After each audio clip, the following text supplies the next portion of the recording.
This is your ultimate stop for everything sports. The Golden State Media Concepts Sports Podcast. Should I say more? From the NFL, MLB, the NBA to MMA, it's all in here. The Golden State Media Concepts Sports Podcast. Listen now.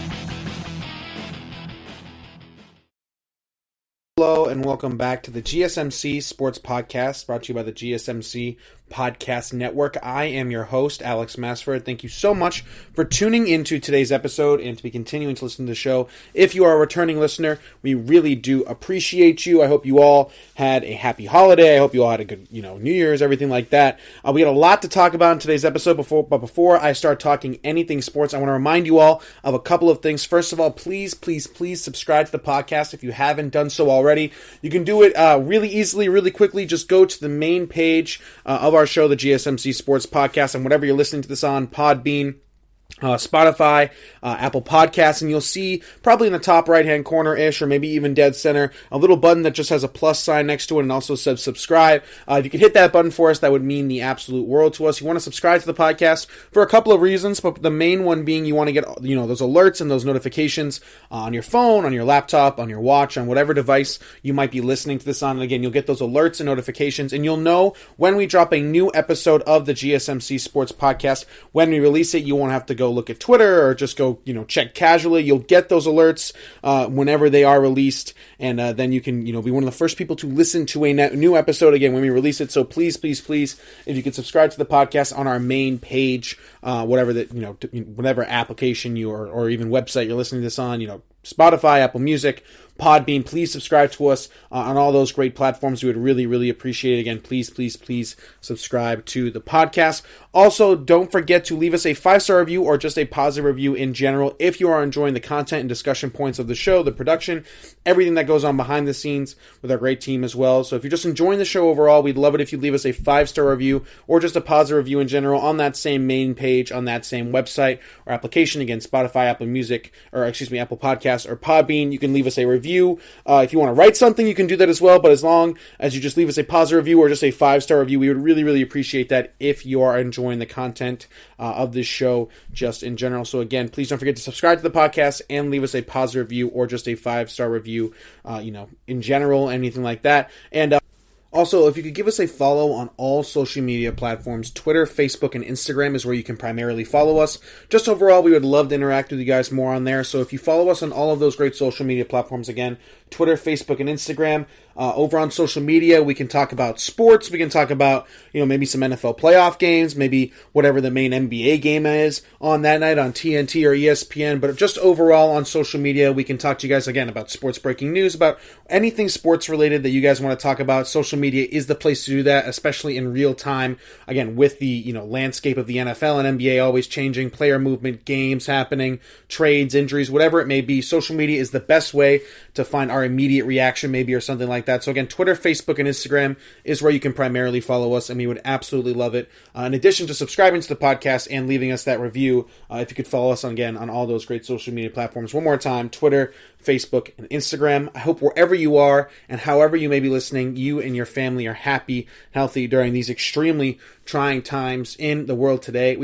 We've got a fantastic show for you all today. Later on in the episode, I do want to get to Deshaun Watson, who officially requested a trade from the Houston Texans. I know we've talked about it a bunch, and I'm sure every other, sports content place you've listened to has talked about Deshaun Watson a bunch, but of course he has officially requested that trade now. The speculation can end. He wants out. I want to go through exactly the team. I'll talk about a couple of teams when it comes to Deshaun, obviously, but I see 3 teams that should be really making a push who could possibly get him, And we have a new framework for a potential deal. According to John McClain, they've given out, or at least told some teams what they might want in regards to Deshaun Watson trade package. There's one team in particular that can really make that deal. Now, I don't know if anybody other team has the assets to do that, so we'll talk about Deshaun Watson later on in the show. At the very end of the show, I want to do an updated top 10 NBA players list. I do this every once in a while, give you my top 10 players and my top 10 teams. Did my top 10 teams a couple of weeks ago. I want to give you top 10 players now. Obviously, we've had a lot of surprises in the NBA, guys making leaps. Also, some guys, being setbacks like Russell Westbrook and things like that. So I want to give you my top 10 players in the NBA. That's coming up at the very end of today's show. But of course, the first thing we're going to start off with is maybe one of the biggest trades in NFL history to date. Of course, this NFL offseason is going to be one for the history books, in my opinion. What we're going to have with quarterback movement going forward in the NFL is absolutely crazy, and I want to explain what I mean by that at some point in the show as well. That the future of the NFL, explained it during the Deshaun Watson segment, is going this way. That quarterback movement is going to be a new normal. In my opinion, throughout. We saw how crazy it was last season. Phillip Rivers going to the Colts, Brady going to the Buccaneers, and this offseason for the NFL, it's going to be even crazier when it comes to, quarterback movement and how things work out from there. So it's going to be a lot of fun to watch. And, of course, we had the Blockbuster deal. Matt Stafford traded before the Super Bowl. Now, there were reports a couple of days ago that the Lions wanted to get Matt Stafford wrapped up sooner rather than later. And then a report came out that a trade was expected before the Super Bowl, which isn't necessarily common when it comes to NFL trades. The new league year doesn't start till March 17th. There's been a couple of notable trades that have happened, before the Super Bowl has been played, but also after the deadline, so once teams have been eliminated. So again, it's agreed upon in principle. If you remember, Alex Smith was traded, I believe, a week before the Super Bowl, just about when he went from Kansas City to Washington for those picks and things like that. So Matt Stafford has officially been traded. There were rumors initially that I thought he was going to go to San Francisco, that was the big team that was making a push for him. I thought New England should have been the team that he would have wanted, or excuse me, that they would have wanted, in my opinion. I thought the Patriots would be hard. I thought the Colts made the most sense, in my opinion, and that's honestly where I expected him to go. Then I heard those rumors about San Francisco. And then the report came out that Matthew Stafford viewed the Los Angeles Rams as a potential trade partner. Now, when I read that headline that Matthew Stafford would like to be traded to the Rams, not only the Rams, it wasn't the only team he was considering. I'm sure he would have been fine in San Francisco or another team like Indianapolis or something like that. But he clearly seemed interested in Los Angeles, wanted to play in the McVay system. He has a home out there, obviously friends with Clayton Kershaw, as we all know, and things like that. But at the end of the day, I didn't think LA was going to be an option. They don't have a lot of trade assets. The Jared Goff contract. Again, we had heard rumors that McVay and Goff needed marriage counseling, that they didn't necessarily view him as a franchise quarterback anymore, which was interesting to say the least, for sure.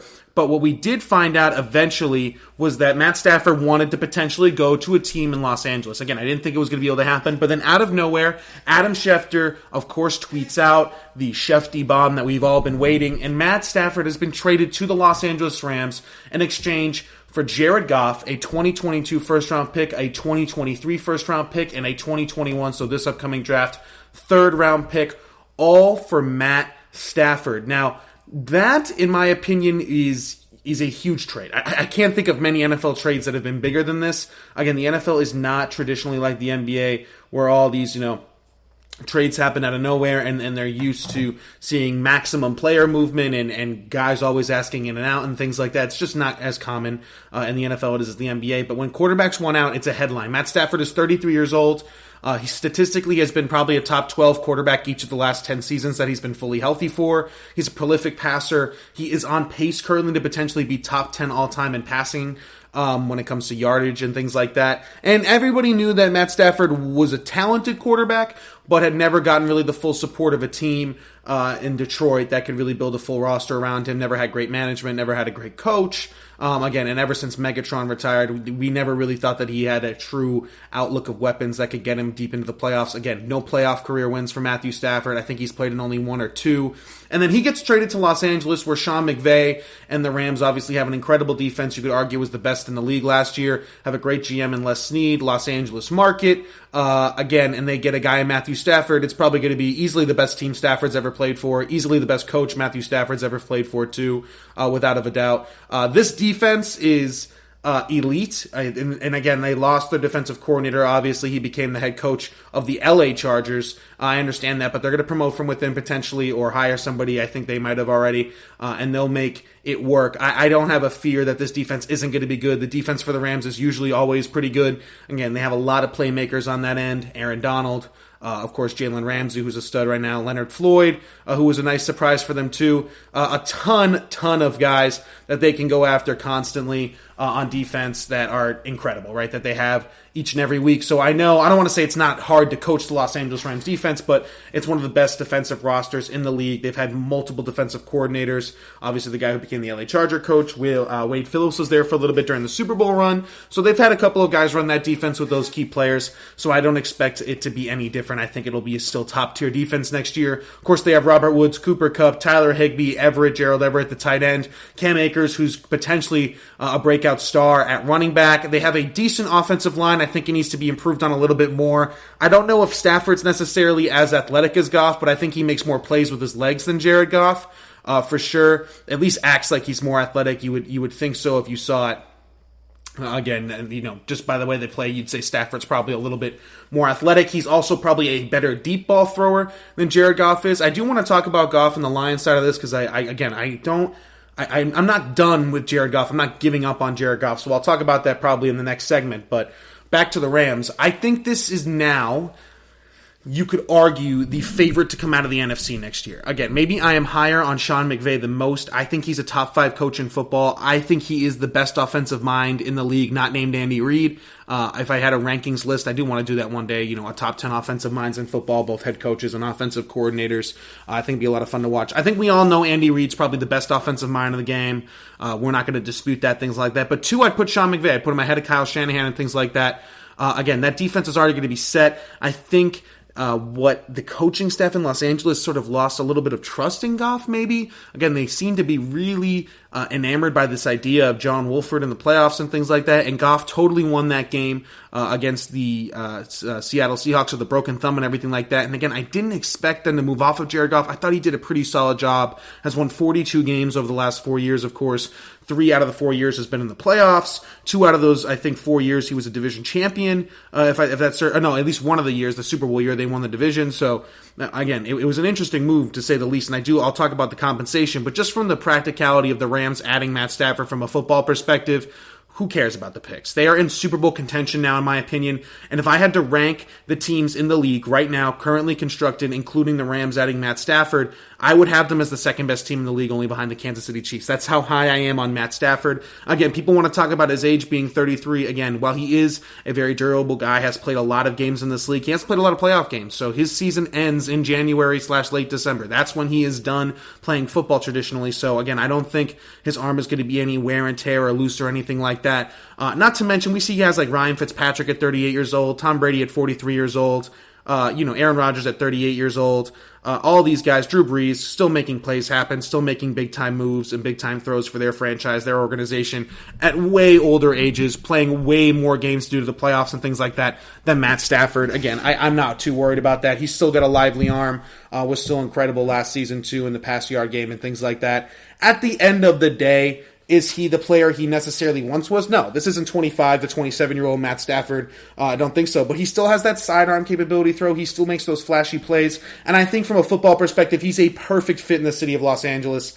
Just from a superstar standpoint. I don't know if he's from that area or from California. I know he's friends with Clayton Kershaw, like all these people keep talking about, and their connection. I know he has a house out there too. This is where he wanted to be. He's a really smart quarterback. He makes a lot of wow throws that I don't think he necessarily gets credit for. And now Matt Stafford gets to be on complete full display. This, in my opinion, is a better version of what the Arizona Cardinals did with Carson Palmer, right? I compared Matt Stafford to Carson Palmer a lot, that he just needs to be freed, get to a new team with a better organization. Carson Palmer was a really talented quarterback on the Cincinnati Bengals, never got the coach/roster construction that he needed to make a deep playoff run, goes to Arizona with Bruce Arians, Larry Fitzgerald, some of these other playmakers, gets all the way to the NFC Championship game. I think this is a better version of that. I think McVay is a better coach than Arians. I think this roster of the LA Rams is better than the roster of that Cardinals team, and I think Stafford's better than Carson Palmer. I won't be surprised at all, and in fact, they're my pick as of right now. I don't want to, officially put it in or anything like that because, again, we don't know how things are going to play out with the rest of these quarterbacks and the rest of the teams in the NFC. But right now, if nobody else makes a major move in the NFC, I would say that the Rams are the best team in the NFC. I would say they should win that division. Again, Matt Stafford with guys like Robert Woods, Cooper Kupp, Josh Reynolds, Van Jefferson, Cam Akers in the backfield, a decent enough offensive line. Maybe they could add a guy via free agency or something like that. I don't know their cap situation now that Goff's contract's off the books. I know Stafford gets paid a decent chunk of money too, unless they're going to restructure something like that. But at the end of the day, I really do believe Matt Stafford's going to have maybe a career year statistically with this team, and I definitely will be the best year of his career from a winning record perspective. This is a 12-14 win team in my opinion now, and I'm really excited to see where Matt Stafford goes for the Los Angeles Rams going forward. I think it could be a lot of fun. I think we could see what, he was supposed to be potentially out of Georgia. Not that he hasn't lived up to that type of player. I think he was a number one overall pick. He has. He's got a lot of passing records. He's got a lot of passing stats. He has all the numbers in the world. He just doesn't have that, resume if he wants to, go potentially be a Hall of Famer or something like that. He's got all the passing records and all the passing stats he needs. He's just got no signature wins. He's got a ton of fourth quarter comebacks throughout the regular season, none in the playoffs. I'd love to see what he would do in a deep playoff run. I think Los Angeles, McVay, Les Snead is a perfect organization for Matt Stafford. And yeah, to be quite honest with you, if I were Matt Stafford, I would have looked around the league and say, if I can play for any team in the world right now that needs a quarterback, technically I'd play for the LA Rams, but I didn't think this was going to be possible. I didn't think a trade like this would be made, and we'll talk about that in a little bit in the next segment. But at the end of the day, I really am so excited to see Matt Stafford play for this Rams team, for this Rams organization, for Sean McVay. Again, this team is going to be electric. It's going to be fun. We know McVay is smart. We know that this coaching staff in Los Angeles is smart. That's why so many of their guys get hired each and every year. I absolutely cannot wait to see the vertical passing game of LA next year. Already mixed with some really smart RPO options that they do already, trying to make Goff look really good and things like that. And if Jared Goff, who apparently, according to some people on Twitter, I'll argue that he's pretty good in the next segment, that don't like him, say he's an average quarterback or something like that. If he's an average quarterback, what's Matt Stafford? Matt Stafford will be qualified as elite, in my opinion, if you're saying Goff is average. It's going to be a lot of fun to watch this LA football team next season. And this is how they've always been. They've always been in win-now mode. They haven't given a lot of thought to first-round draft picks and things like that. And it's going to be so much fun to watch and see how this LA Ram team pans out with Sean McVay, Matt Stafford, and everything like that. A lot of deep balls are going to be thrown this year. I think they're going to want to take the top over the defense and not just these one-read things they were doing with Goff. Still have a little bit of mix of both, but it's going to be a lot of fun to watch going forward. The city of Los Angeles, man, Lakers, Dodgers, and now the Rams, I would say they're each the favorite in their conference probably going into their next respective seasons and their current one if you're the LA Lakers. City of Stars, man, you can never doubt what they do in LA. We're going to take a quick break here. On the other side of this short break, I want to get to the compensation. Did the Rams overpay? That's a lot of people are saying right now that it was too much to give it Matt Stafford. I will argue why this is a win-win on both sides and, of course, the Detroit side of this trade. We'll get into all that good stuff right after this short break. Are you looking for the very best NFL and college football podcast? Then check out the GSMC Football Podcast. Get the latest football news both on and off the field. From the NFL Draft to trades to the rumor mill to the NFL Combines. They got you covered. That's GSMCpodcast.com/football-podcast. Get updates on college rivalries, game day insights, and much, much more. It's football talk the way you want it. This show eats, sleeps, and breathes football. Don't forget to like them on Facebook and follow them on Twitter. Visit GSMCpodcast.com for more info.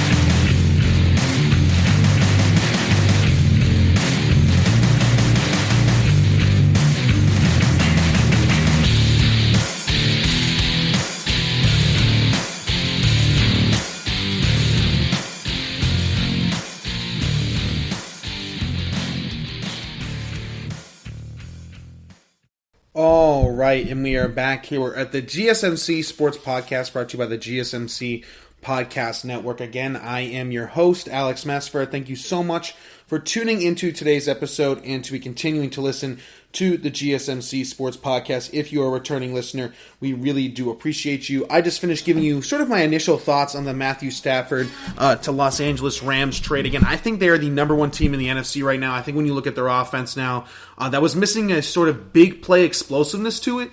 I think the best way to describe the LA Rams offense since 2018. 2018 was a really big year. The first year of the McVay and Goff partnership. There were a lot of big plays, a lot of deep throws and things like that. But really 2019 and 2020, those 2 years, I'd say that they were a well-oiled machine, constantly getting points, just doing what they do each and every week, rarely rattled, pretty consistent. I think they wanted that big play element back, and I think Matthew Stafford's probably more of a risk taker than Jared Goff is. Probably he's got better arm strength than Jared Goff does and can make some more of those wow throws and wow plays. And the Rams are clearly in win-now mode.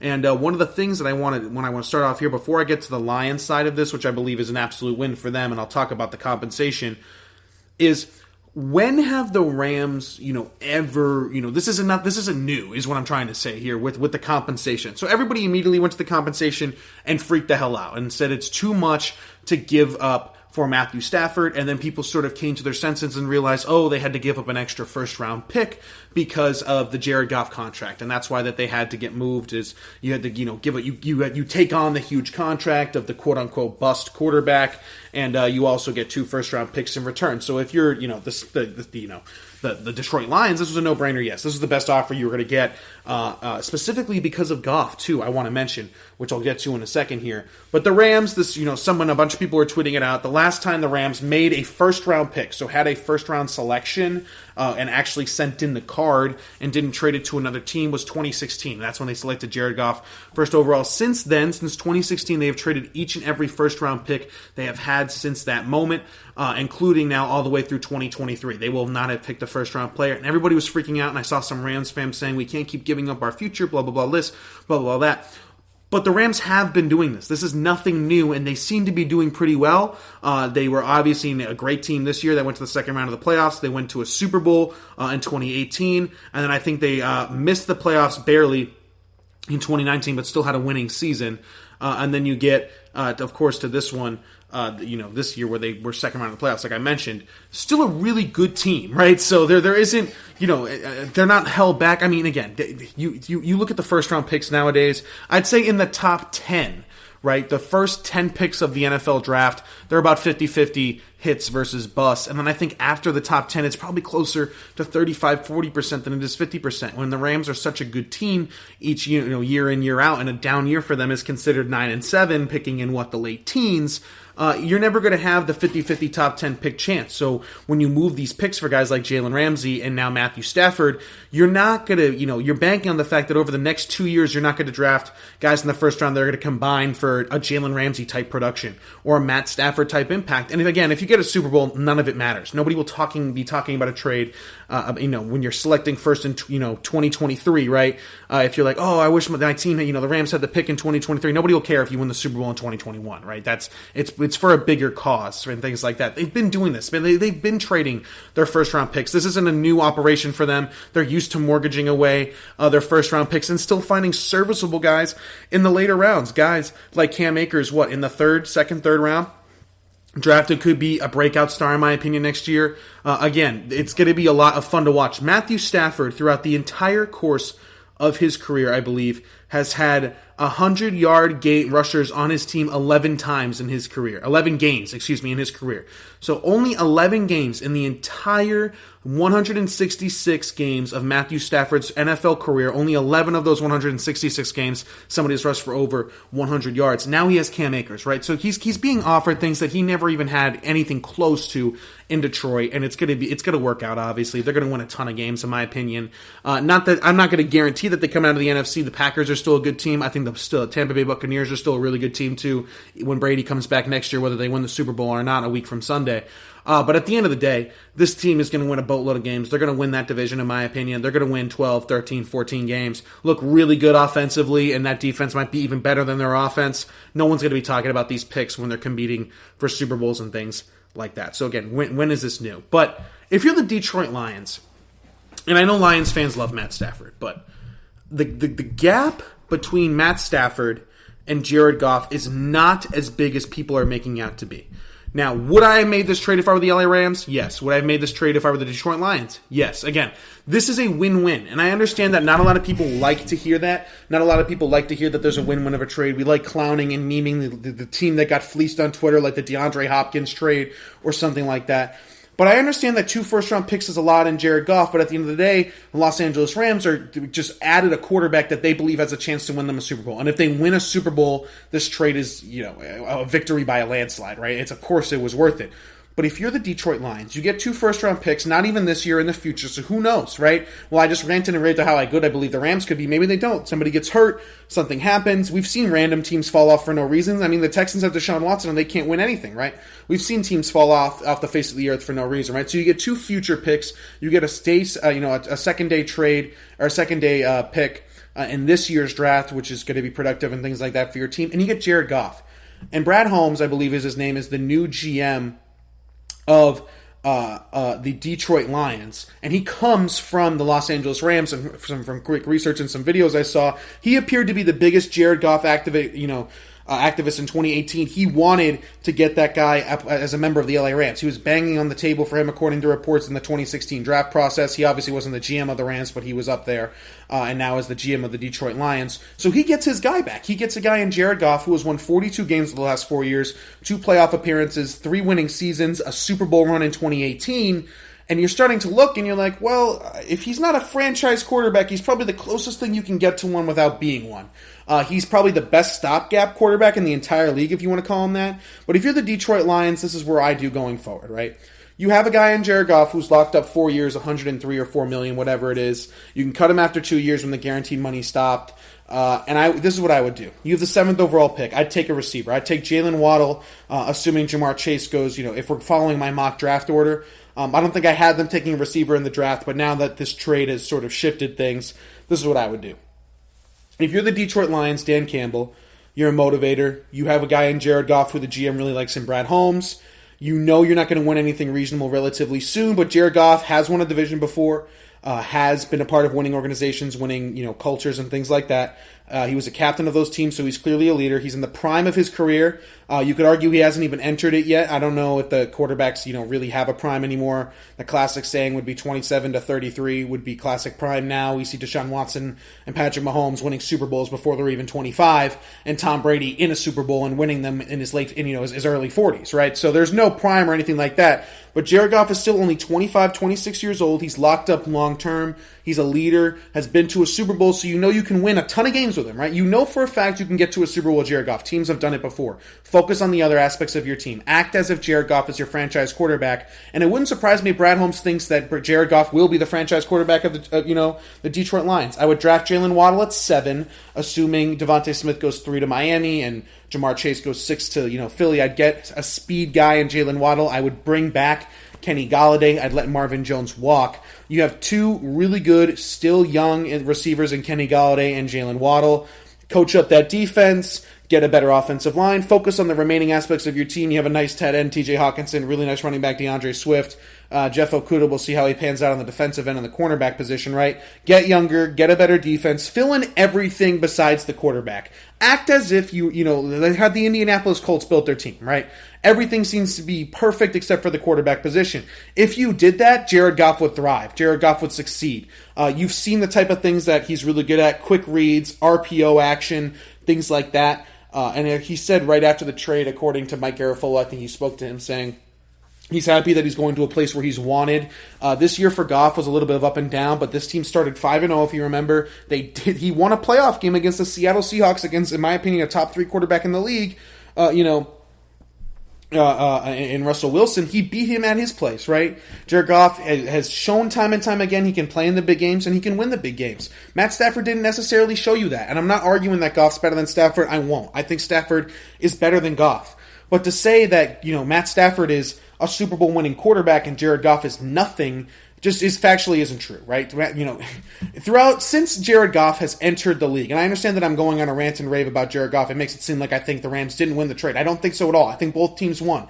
Goff and McVay needed to split. It clearly wasn't working anymore. Goff didn't feel wanted or appreciated. Now he gets a new chance in Detroit to really be the potential face of that franchise and that rebuild. And again, any minimal success in Detroit is going to get you fan love. They haven't had any success in the last 20 years. I'm not saying you have to win playoffs, but if you have a winning season with the Detroit Lions, you go 9-7, Dan Campbell. You go 8-8 next year even. With Jared Goff, show some flashes at only 26 years old. You just keep building this team up in a weak division that pretty much has the Packers and a bunch of garbage. You can make the playoffs in the NFC. We just saw, a team go 9-7. That's all it takes in the NFC to make the playoffs, apparently. And again, the NFC is getting worse, not better. But since Jared Goff has entered the league, Goff has a better completion percentage, quarterback rating, and yards per attempt than Matthew Stafford. I don't think the drop-off is as big as people are making it seem. I don't think this is a Tom Brady versus Blaine Gabbert level drop-off. This isn't starter versus backup. I think Jared Goff is a 100% starter in this league. I think he is better than, he's probably a top 15 quarterback. When you want to look at it all in total, he's probably a top 15 to 20 quarterback, probably in the 17 to 15 range when you're looking at it. And if you look at 2018 Jared Goff, he looked top 10. And in my opinion, this is similar to the Ryan Tannehill's situation. A new, fresh setting on a team that isn't necessarily used to winning. Ryan Tannehill made the most of his opportunity in Tennessee, helped that team. They had more of a winning roster than Detroit does now, but at the same time, Tannehill was 30/31 when he was traded to Tennessee. Goff is 25-26, right? So you can build with this team. You're on a 4-year contract. If you're Detroit, I would operate as if Goff is the franchise quarterback, at least for this year. And if he shows you enough, you run with him next year. And if he shows you enough, you can run with him the year after that. And I understand that when people hear that, they think of constant mediocrity or things like that. But the guy's 26 years old. You have the 7th overall pick this year. You're going to miss out on the top 2 quarterbacks unless you trade up, maybe even top 3. You have a guy on a 4-year contract at 26 years old. This isn't the Brock Osweiler situation. I think that while Jared Goff's contract is bad, in a couple of years it might look good. If you go to the playoffs once with Jared Goff, and by that time Lamar Jackson gets his money, Josh Allen gets his money, some of these other guys, Baker Mayfield gets his money, and these other guys who are still young and potentially want a new contract eventually get paid. That $20-something million, I think $25 million a year you're paying Jared Goff when Josh Allen's making in the high 30s, low 40s. It doesn't seem that bad anymore, and that's how the NFL is going to work. It's just once these contracts, everyone's going to try to one up each other. Eventually, Jared Goff goes from being the 8th highest paid quarterback in the league or whatever he is to 15th to 17th, and that'll be about the range he's at. When I look at him, I look at Matt Ryan, right? When you have a really good roster around him, you can go to a Super Bowl. You could even win a Super Bowl. You could win an MVP. That's what Matt Ryan did. We don't hate Matt Ryan. Everybody loves Matt Ryan. That's what Jared Goff is. He's Matt Ryan. Have a good offensive system, a good offensive team around him. He'll execute the game plan, good coaching, everything along those lines. Goff will succeed just like Matt Ryan does. Will he get that in Detroit? That's the jury's still out. I think Brad Holmes could be a great general manager. He's done great things with Los Angeles. They've always been a consistent winner the last 4 years. Dan Campbell doesn't have a lot of experience background, but he's a motivator, and we've seen guys like Brian Flores and Joe Judge who are motivating player coaches, Pete Carroll, things like that, Mike Tomlin, work out in this league. Lovie Smith, I think, is the defensive coordinator of that team next year. That's interesting. He's got NFL experience, coached that really good Chicago Bear defense a few years ago. So who knows? And if all else fails, you've got 2 first-round picks for a guy at 33 who hasn't won anything for you to begin with. I know he's a loyal guy, and I love Matt Stafford. He's a great dude, great quarterback, and he'll thrive with the Rams. But he didn't bring home any playoff wins. He got a lot of passing records, sure. But again, you at the end of the day, for a 33-year-old Matt Stafford, you got 2 first-round picks, worst-case scenario. I think that's pretty damn good if you're the Lions. I think it's a win-win on both sides, and I know it's hard to say that. I know we're probably all going to say that the Deshaun Watson trade, whenever it's announced eventually, when he gets moved, is not a win-win. Whoever gets Deshaun will obviously win that, and I will agree with you. But for this one in particular, the Stafford trade, I think it was a win-win. All right, we're going to take a short break here. On the other side of this short break, we'll get to everything. Deshaun Watson has officially asked for a trade, has done some petty things on social media. We'll break all that down. I want to show you what a framework of a deal has been reportedly supposed to look like and what team can make that deal happen more than anybody else. We'll talk about all that good stuff right after this short break. Check out the show that's built on the MMA. From the UFC to extreme cage fighting, they got the fights covered. Check out the GSMC MMA podcast. Get the latest news on past or upcoming fights. Join us as we talk to and about some of the biggest names in the MMA, past, present, and future. When it's the fight game, there's just one show to check out. GSMCpodcast.com/MMA-podcast. Don't forget to like them on Facebook and follow them on Twitter. Visit gsmcpodcast.com for more info.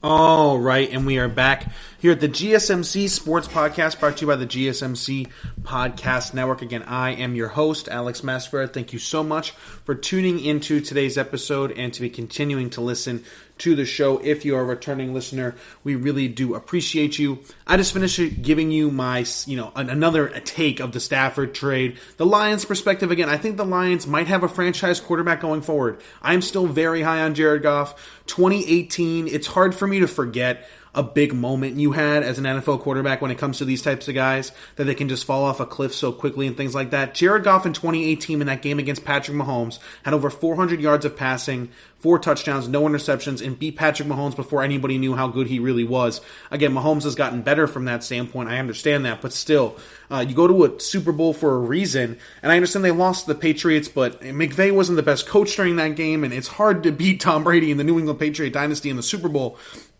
I don't think that should be held against a guy for his career going forward. Legends have lost to Tom Brady in the Super Bowl before. I see a guy like Matt Ryan, and if the Lions can build their roster correctly and finally have a good GM, and it looks like they might in Brad Holmes and Dan Campbell, who knows if he can coach anything, you can have a good team in Detroit. And I know that's hard to say for, we're not used to that for the Detroit Lions, but you could have a good team there with Jared Goff as the quarterback. They don't need to go crazy, trade up for a guy or immediately look for something like that.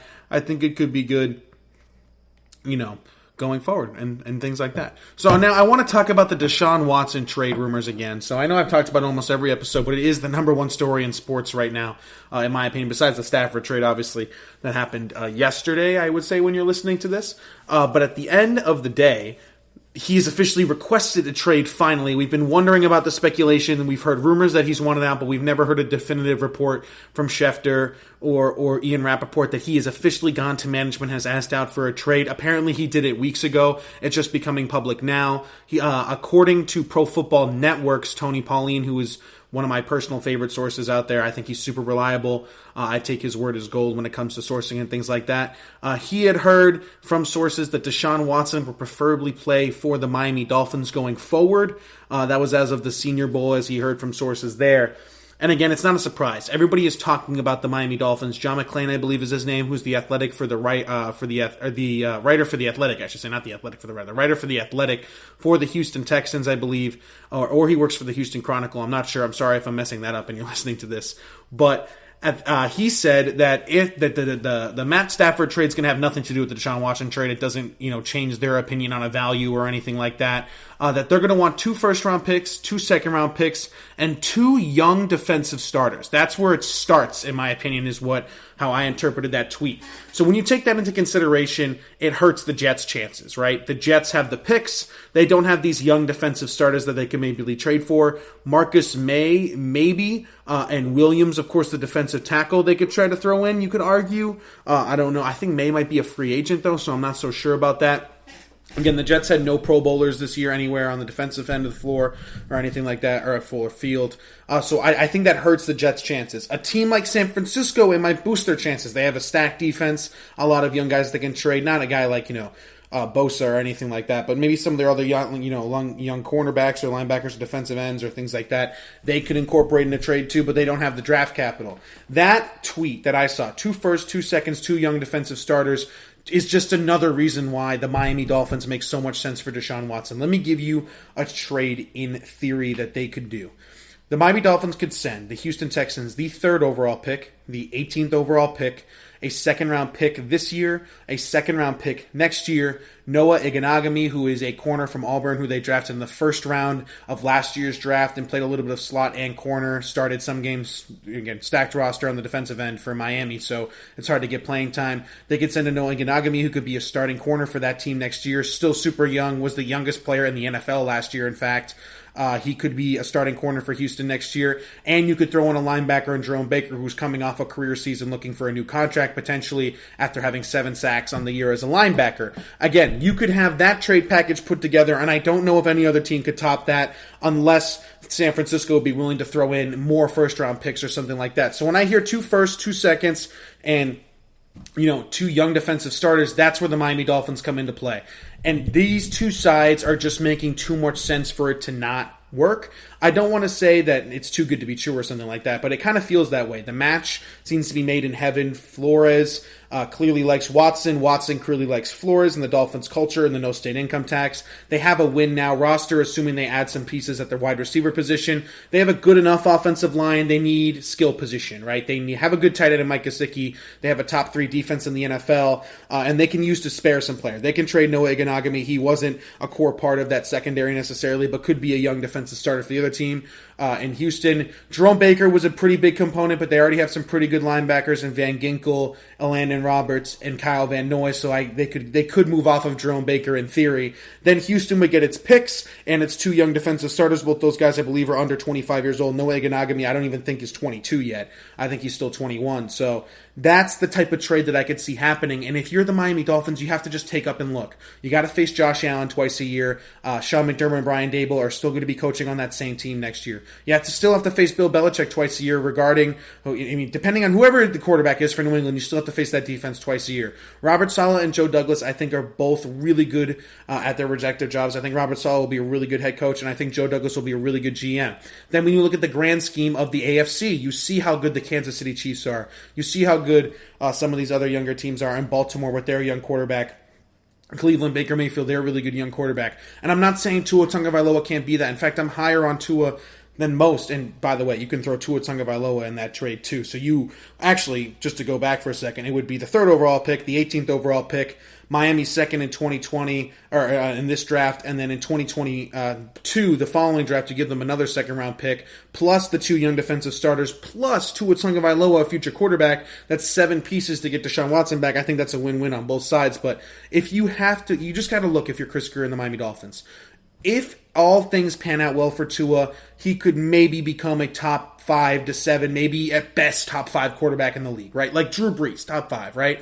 Deshaun Watson's still probably better than that. I don't know if there's a realm of possibilities where, Tua Tagovailoa becomes Deshaun Watson, just because what Deshaun can do with his legs and the deep ball part of it. And again, I love Tua. I think he can be a franchise quarterback and is the franchise quarterback right now for the Miami Dolphins. And I wouldn't draft the guy, as I said over and over again.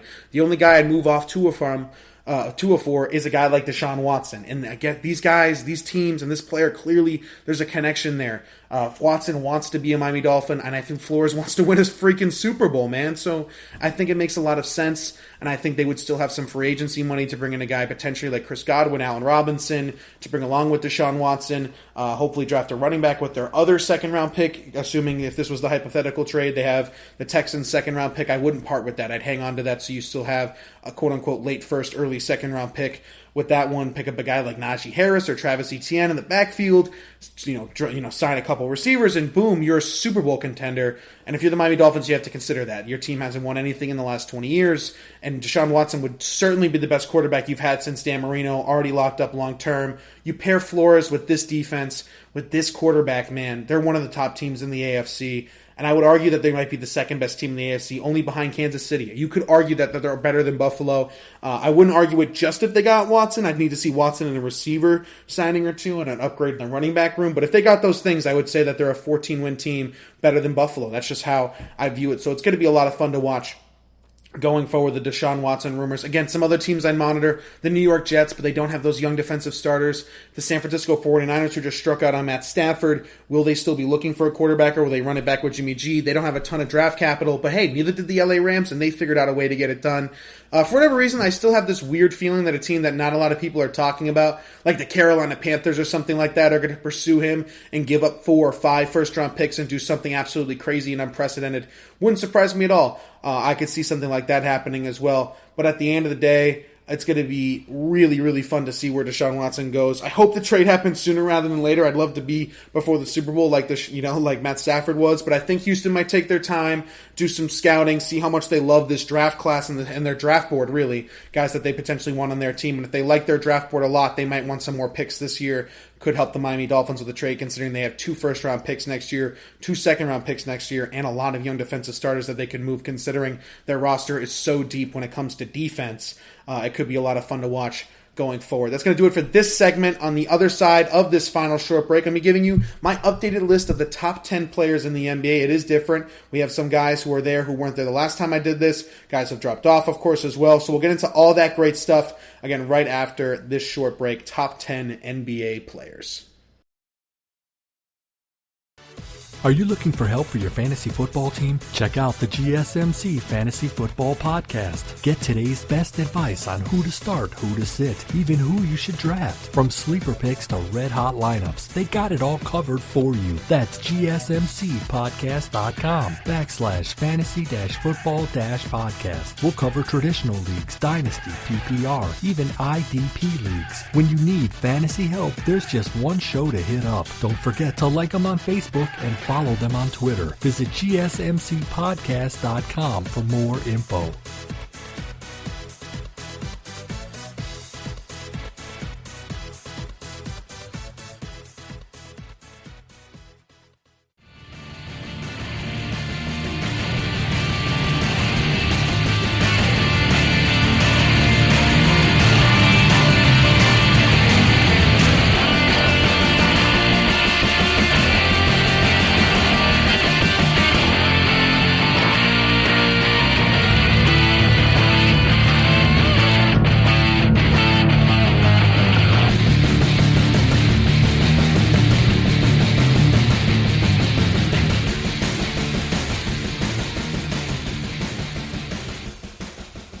All right, and we are back here at the GSMC Sports Podcast, brought to you by the GSMC Podcast Network, again for the final segment of today's show, which is an updated list at the top 10 NBA players in the league right now. I had such a hard time making this list because there's so many good players in the NBA, and I know it's going to be a hot take no matter what I say, but I have the top 10 players. There's 13 players actually on this list. I had a 3-way tie at 10, which I'll get to in a second. These are my top 10 players updating the NBA. We've had a crazy NBA season. A lot of teams dealing with COVID issues, so the records are a little bit weird and things like that. But everything will probably straighten itself out in the end, hopefully. But here are the top 10 players that I have right now in the NBA, with one 3-way tie coming in at number 10. This is what I have. I have Jimmy Butler, Jason Tatum, and James Harden. These 3 players, in my opinion, are all considered, in my opinion, and should be considered top 10 NBA players, but there's so many good players in the NBA that 2 of them actually can't be. It just depends on the night, right? Some nights Jason Tatum looks the best out of these 3. A lot of nights Harden looks like the best out of these 3, but then you see what Jimmy Butler does in the playoffs and his impact for the Miami Heat on both ends of the floor. They were 6-12. He came back a couple nights ago when you're listening to this and absolutely dropped a 30 bomb and balled out again versus the Kings, who are a decent team this year and everything like that. The Heat need Jimmy Butler. He is that important to their team. Not that Tatum and Harden are important to their teams, but I think it's just at a different level.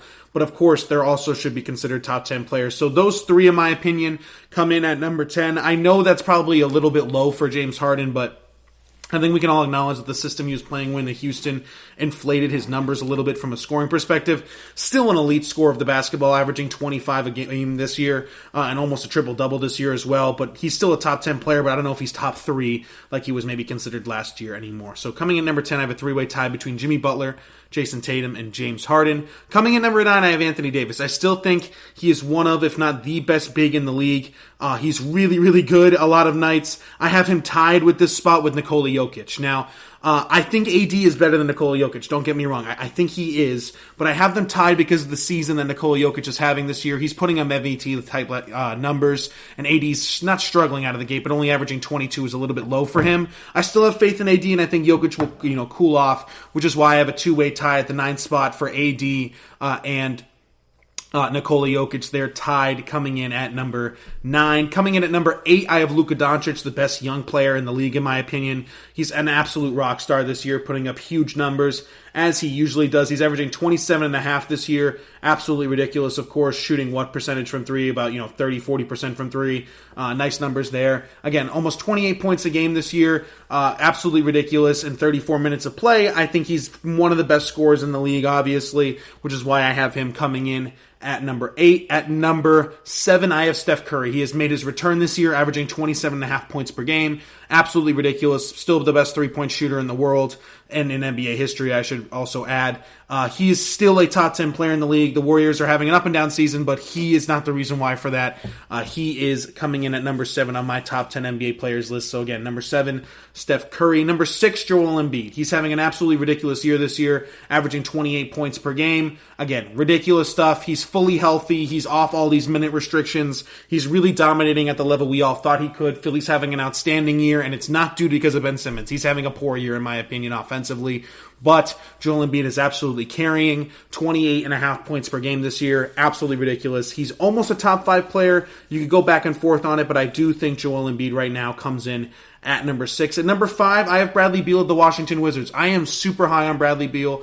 He's averaging 35 points per game this year in 35 minutes. Free Bradley Beal, man. Get him on the Heat. Get him on the Lakers. Get him on the Clippers. Get him on any other team, man. I really want to see him ball out at the max level, at the highest stage. I really need to see him in a playoff game, in a championship series, whatever it may be. Free Bradley Beal because he's averaging 35 points per game on a terrible Washington team. I think he is the 5th best player in the NBA right now for sure. Coming in at number 4, I have Giannis Antetokounmpo, the Greek Freak, averaging also 28 points per game this year. Ridiculous stuff from him. The only reason why he's not top 3 is because I need to see him do it at the highest level in the playoffs. We haven't seen him do that yet, so he's just outside of the top 3 in my opinion. Coming in at number 3 is still Kawhi Leonard for me. I still think he's the best two-way player in the game. I don't think any struggles that the Clippers have are due to him. He's averaging about 26 points per game this year while also being an elite defender, of course, on all aspects of the floor, shooting 41% from 3 this year, 90% from the free throw line as well. So he could, in theory, be on pace for a 50-40-90 season, which is what he has right now, while averaging about 26 points per game. Ridiculous stuff for Kawhi Leonard. He is the guy in Clipper Town. I don't want to say LA because obviously the Lakers. And it's going to be interesting to see how the playoffs play out for them. Coming in at number 2 is Kevin Durant. He is the second best player in the league in my opinion, and he is the closest guy, and pretty much as close as you can get to LeBron James. Averaging 30 points per game this year while shooting 44% from 3 and 85% from the free throw line, while also giving you 5.5 assists a game, almost 2 blocks per game, and only 3 turnovers and 8 rebounds. I mean, he's ridiculous, man. Coming off an Achilles injury, too. This is absolutely unheard of for a guy coming off an injury like that. But if anybody was going to do it, it would be Kevin Durant. Welcome back, KD. I'm so happy that he is back fully healthy and thriving. He is coming in at number 2, in my opinion, for this top 10 list. And of course, number 1, LeBron James, the king, the best player in the NBA. And I'm not sure how close it is this year. I mean, he is ridiculous. He's doing things at this age that are unheard of and have been unheard of for a pretty long time now. And we know how good LeBron James is. I don't need to go on and on when everything like that, averaging about 25 points per game, while also giving you the elite numbers for reboundings and assists and lack of turnovers and everything like that. I can go on and on about him. We know how good LeBron James is. He is still the best player in the league, and in my opinion. It is closer, though. KD is really pushing it this year, and he does look really good. I can't wait to see a potential finals matchup between the two, and that will really determine who the best player in the NBA at that point in time is, in my opinion. But right now, the throne still belongs to King James. That's going to do it for today's episode of the GSMC Sports Podcast, again brought to you by the GSMC Podcast Network. Before I let you go, don't forget to follow us on all social media platforms, Twitter, Facebook, and Instagram. Subscribe to the podcast and leave us that 5-star review if you enjoyed today's show or any of the other episodes that we have done. Again, I have been your host, Alex Masfer. Thank you so much for tuning into today's episode, and I will see you all in the next one. You've been listening to the Golden State Media Concepts Sports Podcast, part of the Golden State Media Concepts Podcast Network. You can find this show and others like it at www.gsmcpodcast.com. Download our podcast on iTunes, Stitcher, SoundCloud, and Google Play. Just type in GSMC to find all the shows from the Golden State Media Concepts Podcast Network. From movies to music, from sports to entertainment, and even weird news. You can also follow us on Twitter and on Facebook. Thank you, and we hope you have enjoyed today's program.